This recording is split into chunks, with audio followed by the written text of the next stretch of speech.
اس طرح مردار ناپاک ہے، اسی طرح اگر زندہ حیوان یعنی جس حیوان کا مردار ناپاک ہوتا ہے وہ اس کی زندگی میں اگر اس کی جسم کا کوئی عضو اور حصہ اس سے الگ ہو جائے، کٹ جائے،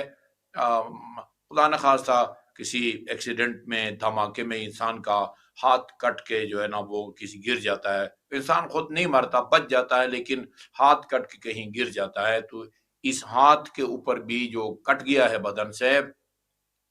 مردار والے احکام جو ہے نا وہ لاگو ہوں گے۔ یا کوئی حلال گوشت جانور ہے، بھیڑ بکری ہے، گائے بھینس ہے، حلال گوشت ہیں، اور کسی وجہ سے ان کا جو ہے نا وہ جسم کا کوئی ٹکڑا، اس کا جو ہے نا اگلی ٹانگ یا پچھلی ٹانگ یا کان یا کوئی بھی اس کے جسم کا حصہ اگر اس سے جدا ہو جائے تو اس پر بھی وہ لاگو ہوتے ہیں، مردار والے احکام لاگو ہوں گے۔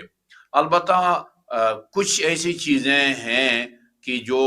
انسانی جسم کا حصہ ضرور ہیں لیکن وہ مثلاً بے جان ہیں، وہ بے جان ہیں، جیسے یہ عام طور پر ہوتا ہے انسان کے بعض اوقات ہونٹ خشک ہو جاتے ہیں اور اوپر ایسی چمڑا سا جو ہے نا وہ بن جاتا ہے، اس کو بندہ ہاتھ سے یا دانتوں سے کاٹ کے پھینک دیتا ہے، اس میں جان نہیں ہوتی، تو یہ یعنی اس کا حکم وہ نہیں ہوگا جو کٹے ہوئے زندہ آدمی کے کٹے ہوئے ہاتھ کا وہ ہوتا ہے۔ یا مثلاً بعض اوقات جس کو وہ کھجلی کی بیماری ہوتی ہے، وہ مثلا جب وہ خارش وہ کرتا ہے اپنے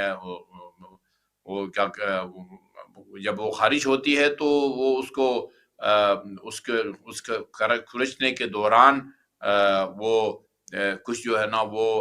جسم کے حصے یا جو ہے نا وہ جدا ہو جاتے ہیں جن میں جان بھی نہیں ہوتی، یہ جو ہے ان پر اس والے احکام لاگو نہیں ہوتے،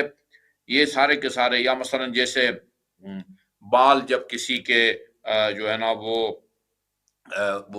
اکھاڑے جاتے ہیں تو اس کے جڑوں کے نیچے جو ہے نا وہ کچھ اس طرح کی چیزیں ہوتی ہیں جو پہلے جسم کا حصہ ہوتی تھی لیکن وہ ان میں جان نہیں ہوتی، یہ سارے کے سارے۔ یا ایسے ہی جسم کے کسی بھی حصے میں آدمی اس کو کھجلاتا ہے تو وہ جو ہے نا وہ کچھ چیزیں اجزاء جسم کے جدا ہو جاتے ہیں، ان پر جو ہے نا وہ مردار والے احکام جو ہے نا وہ لاگو نہیں ہوتے۔ البتہ اگلا مسئلہ یہ ہے کہ مردار کے جسم کے وہ حصے جو بے جان ہیں مردار لیکن وہ بے جان ہیں، جیسے کہ وہ بھیڑ ہے تو اس کے اون ہے، بکری ہے تو اس کے بال ہیں، یا پشم ہے، ہڈی ہے، سینگ ہے، چونچ ہے، ناخن ہے، یہ پنجہ وغیرہ ہے، یا پرندوں کے بال ہیں، اسی طرح وہ کھر ہیں یا دانت ہیں، یا مثلا ایک مرغی مر گئی ہے اور اس کے جو ہے نا وہ انڈا اس کے پیٹ سے جو ہے نا وہ نکال دیا جاتا ہے کہ جس کا اوپر کا سخت چھلکا جو ہے وہ بن گیا ہے، یہ بھی جو ہے نا وہ مردار شمار نہیں ہوتا، یہ بھی پاک ہے۔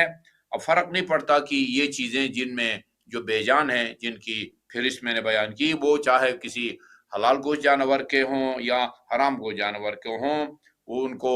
ایسے ہی